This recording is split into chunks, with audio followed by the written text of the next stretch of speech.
स्वागत है दोस्तों एक बार फिर से आप सभी का हमारे YouTube चैनल पर। तो दोस्तों CBSE प्राइवेट कंपार्टमेंट और पत्राचार के जो स्टूडेंट्स हैं दोस्तों, पूरे देश में हल्ला बोल प्रदर्शन करने की तैयारी में हैं। जी हाँ, क्या आप लोगों की राय क्या है ये भी आप बता सकते हैं।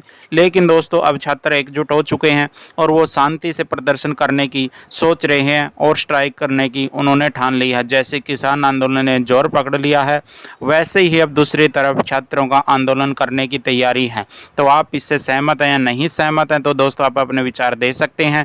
लेकिन हम तो यही कह रहे हैं दोस्तों, जहां इतने दिन वेट कर लिया, 1-2 दिन और वेट कीजिए, उसके बाद आप जो सुरक्षित फैसला लगे आपको वो कर सकते हैं आप। लेकिन ऐसा कुछ मत करना, हमारी अपील आप लोगों से भी, कि जिससे कोई अनहोनी हो या फिर शर्मिंदगी महसूस हो।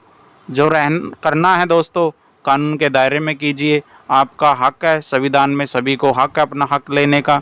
लेकिन सुप्रीम कोर्ट का जो फैसला अभी सुरक्षित है दोस्तों, उस पर भी थोड़ा गौर कीजिएगा और उसका भी अभी वेट कीजिए, हम तो यही कहेंगे। लेकिन अगर आपके पक्ष में फैसला नहीं जाता है, फिर आप अपना सकते हो दूसरा तरीका, जिससे कि सुप्रीम कोर्ट को भी आपके एग्ज़ाम कैंसिल करने पड़े।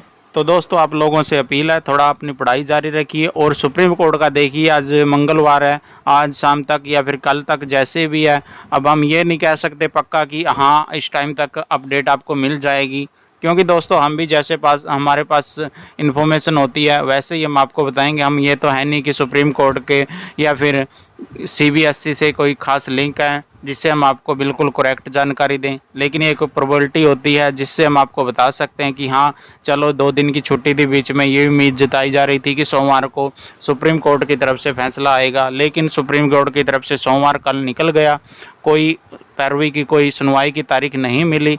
लेकिन गौर करने वाली बात है दोस्तों कि आज जैसा कि पता ही आपको, माहौल बहुत तेज़ हो चुका है, अब एकजुट हो चुके हैं और इसके साथ साथ अब काफ़ी प्रोफेसर, टीचर्स और संस्थाएं भी शामिल हो चुकी हैं। और जो सीधा अब एक ही बोल रहे हैं कि इनको साथ जस्टिस किया जाए, यानी कि इनका रिजल्ट ही डिक्लेयर होना चाहिए। बस अब ये एग्ज़ाम के बारे में कोई बात ही नहीं हो रही है, एग्ज़ाम होना चाहिए नहीं होना चाहिए, बस रिजल्ट के बारे में बात हो रही है कि रिजल्ट इनका 31 जुलाई तक जारी किया जाए। और हम भी यही मानते हैं, हम शुरू से यही कह रहे हैं कि सभी बच्चों का जो रिजल्ट है, प्राइवेट हैं, कंपार्टमेंट हैं या फिर वो रेगुलर के हैं, 31 जुलाई तक सभी का एक साथ दे दिया जाए, और जिससे आगे छात्रों की पढ़ाई ख़राब ना हो और उनको भी भविष्य में, फ्यूचर में जहाँ पर एडमिशन ले सकते हैं वो एडमिशन ले पाएँ। तो दोस्तों आप लोगों को वीडियो कैसी लगी और कमेंट बॉक्स में कमेंट करके ज़रूर बताइएगा आप लोगों की क्या राय है। अगली अपडेट के साथ फिर हाजिर होंगे, तब तक के लिए नमस्कार, जय हिंद।